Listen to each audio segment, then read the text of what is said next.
बहू और बेटी की होली।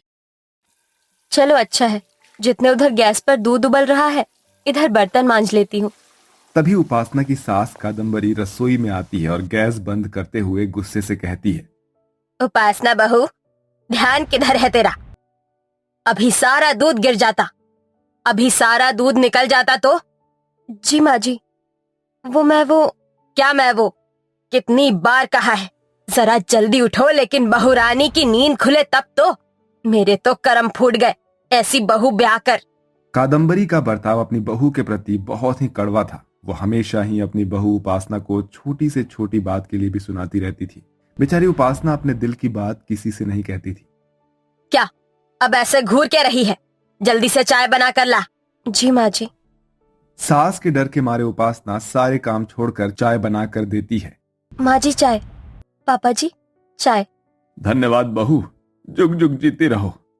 तभी कमरे में से उपासना की ननद घमंड से चिल्लाती है, भाभी भाभी भाभी, अरे ओ भाभी, उपासना भाभी, मेरी बेटी कहाँ है?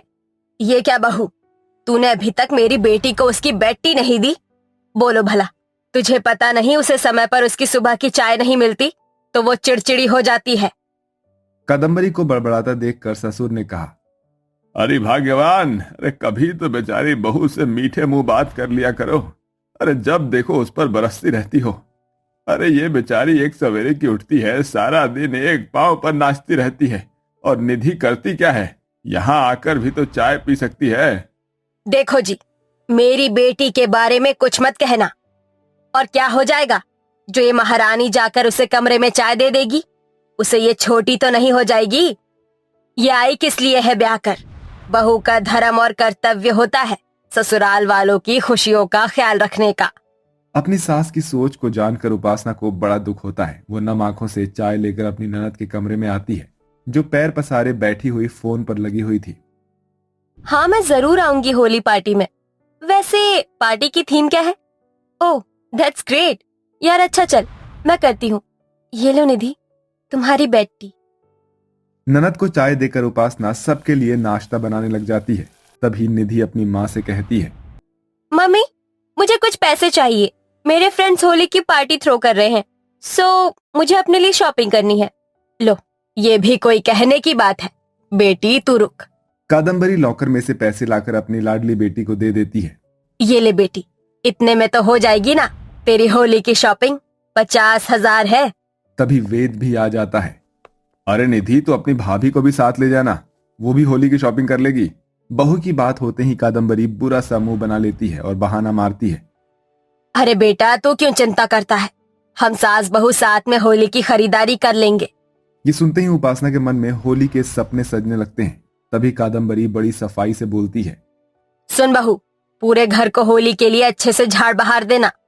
तभी हिचकिचाते हुए बहू ने कहा, पर माँ जी, इतने बड़े घर की सफाई मैं अकेले कैसे करूंगी? निधि, तुम मेरी मदद करा दोगी? तभी निधि अकड़ते हुए कहती है, सॉरी भाभी, but I am little bit busy, so ये मेड वाले काम आपको मुबारक हो। निधि सफाई करने से मना करके कमरे में चली जाती है, जिसके बाद कादम्बरी अपनी बहू के पीछे लग जाती है और सारी सफाई करवाती है। उपासना एकदम थक जाती है। अरे जरा अच्छे से फर्श रगड़ बहू, हाथों में जान नहीं है क्या? जी माँ जी, करती हूँ। अगले दिन उपासना शॉपिंग की बात करती है। माँ जी, हम होली की शॉपिंग के लिए कब जाएंगे? आज तो होली का दहन है, मेरे पास एक भी नई साड़ी नहीं है पहनने को। इस पर कादम्बरी अपनी बहू को बहुत बुरे तरीके से झाड़ती है। दुनिया इधर उधर हो जाए, मगर बहू रानी तो आज होली की शॉपिंग करके रहेगी। माँ, ये तो भाभी की पुरानी आदत है, हर चीज में मेरी देखा देखी करती है। दोनों मिलकर उसे बहुत बुरा भला सुनाती हैं। कादम्बरी अपनी बहू और बेटी के साथ बाजार आती है। तभी निधि मॉल की एक महंगी ड्रेस पसंद करके कहती है, माँ, मुझे वो वाली ड्रेस चाहिए, कितनी अच्छी लगेगी ना मुझ पर? अरे बिल्कुल निधि, आखिर मेरी बेटी लाखों में एक है। तू जिस भी चीज पर हाथ रख दे, तेरी माँ दिलाएगी। कादम्बरी अपनी बेटी को महंगी ड्रेस, सैंडल सब कुछ दिलाती है। तभी मॉल में टंगी एक साड़ी को लेकर ललचाई नजर से देखकर बहू ने कहा, माँ जी, देखिए ना, कितनी प्यारी साड़ी है, दिला दीजिए ना। अरे भाभी, एक बार साड़ी का प्राइस टैग तो देख लो, कितना महंगा है। अरे वही तो, और वैसे भी तुझे जाना कहाँ है? बहू होली में घर में तो रहना है, फिर इतनी महंगी साड़ी के पीछे खर्चा करने में लगी है। लेकिन माँ जी, आपने ननंद जी को भी तो इतनी महंगी ड्रेस दिलाई, जबकि वो पहले भी होली की शॉपिंग कर चुकी थी। अरे तो तेरी आंखों में क्यों लग रही है? मैंने अपने पैसे से अपनी बेटी को दिलाया है। सब तेरे मायके वालों की तरह भिखमंगे थोड़ी हैं। बेटी के ससुराल वालों को होली भी नहीं भिजवाई। कादम्बरी ना सिर्फ अपनी बहू बेटी में भेदभाव करती है, बल्कि उपासना के मायके वालों को भी ताने मारती रहती है। बड़ी आई है मेरी बेटी की बराबरी करने। अब तो मैं तुझे बाह भर चूड़ी भी नहीं दिलाऊंगी। अपनी सास की कंजूसी देखकर बेचारी बहू का दिल छोटा हो जाता है। वो मन ही मन अपने साथ हो रहे भेदभाव की वजह से घुटती रहती है। अगले दिन होली आ जाती है।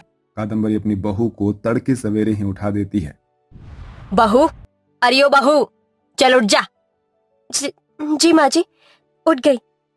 उपासना को इतनी जल्दी उठता देखकर वेद मन ही मन में कहता है, अभी अभी तो 5 भी नहीं बजे हैं और माँ ने उपासना को उठा दिया। बेचारी पहले ही इतनी देर से सोई थी। जहां कादम्बरी होली के दिन भी अपनी बेटी को पैर पसारे अपने कमरे में सोने देती है, तो वहीं सारी जिम्मेदारियों का बोझ अपनी बहू के सर पर लाद देती है। तभी वेद अपनी बहन के कमरे में जाकर उसे उठाता है। निधि, निधि उठ जा। अरे जा, तेरी भाभी रसोई में अकेले सारा काम कर रही है, उसकी मदद तो कर। निधि अपने भाई की बात को अनसुना करते हुए मुंह पर चादर ओढ़ लेती है। तो वहीं कादम्बरी अपनी बहू के पास आती है।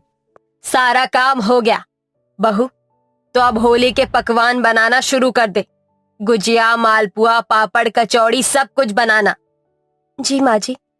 एक और जहां सभी लोग एक दूसरे को रंग गुलाल लगाकर खुशियों भरी होली खेल रहे थे, तो वहीं बेचारी बहू अपना मनपसंद त्योहार छोड़कर पकवान बना रही होती है। तो वहीं निधि अपने घर में दोस्त के साथ होली के सुरूर में नाच गा रही होती है। कुर्ती पर तेरी मलो गुलाल, रंग बता बुलो या लाल, एयर में तेरे उड़ते बाल, आजा रंग दो दोनों गाल, अरे सारा रारा कबीरा सारा रारा। अरे वाह निधि, तेरे घर की होली पार्टी में तो मजा आ गया।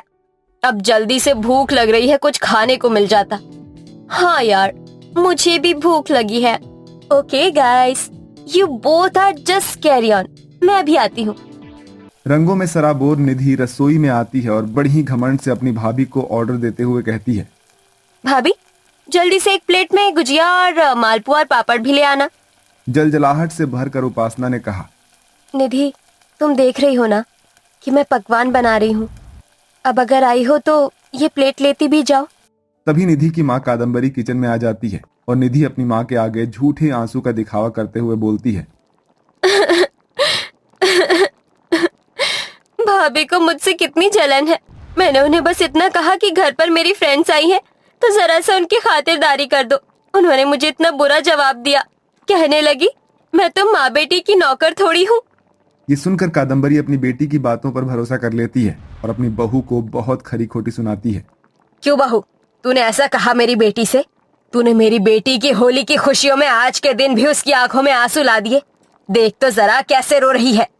तभी ऐसा भेदभाव देखकर बहू भी कहती है, माँ जी, जब एक माँ होकर आप अपनी बेटी को खुश देखना चाहती हैं, उसे दर्द में नहीं देख सकती, तो थोड़ा मेरे बारे में भी तो सोचिए।